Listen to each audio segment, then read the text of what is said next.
guys.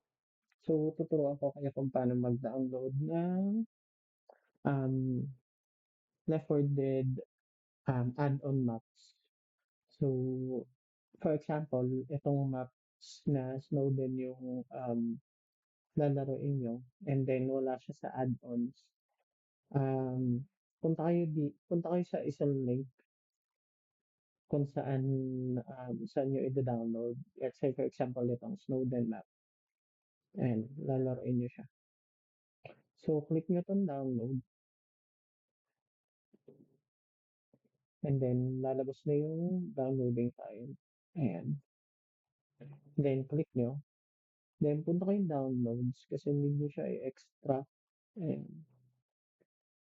Extract. Ayan. Ayan. So, kailangan kasi extracted siya. So, then, copy nyo to. Control-C, copy.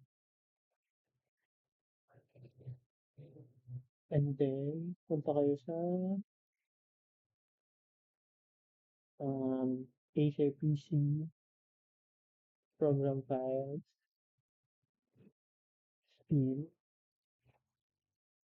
Steam apps, common, Left 4 Dead 2, Left 4 Dead 2, na ganito. And then, add-ons, yan. Then, dito nyo ipapaste. Ayan. So, nandiyan na siya. Ayan. So, minimize lang natin siya. Then, try natin i-check mismo sa game. Let's see. Kung nandun yung Snowden. Ayan. So, open tayo ng Left 4 Dead map. Ng Left 4 Dead 2 game. I-ano na lang natin.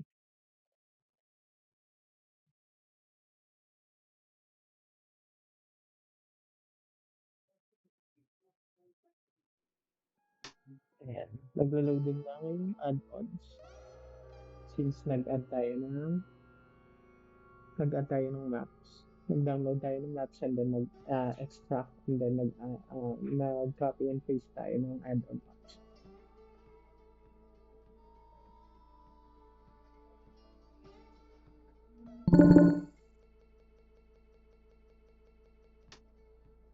So, hinintay lang natin mag-refresh and then check natin kung ayan.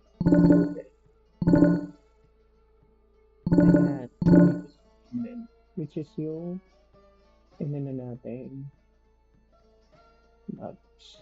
Nag-loading pa siya.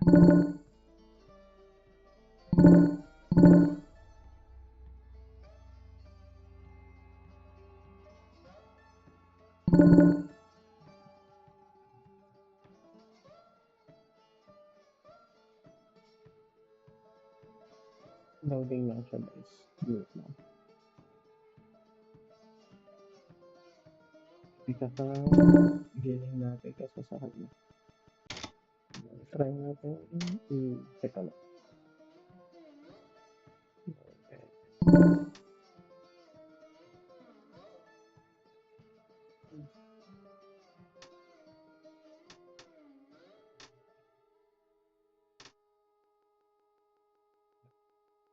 Natin dito sa campaign kung makikita natin siya. So, paano makita yung maps na download natin? Punta tayo sa campaign and then click natin yung add-on campaign. Then, hanapin lang natin yung Snowden. Ayan. Then, select. Ayan, nakita na natin yung Snowden. Ayan. So, yun na siya.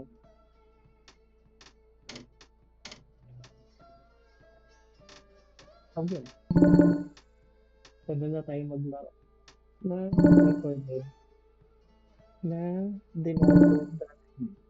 So, yun lang guys. Sana may natutunan. Thank you. Bye-bye.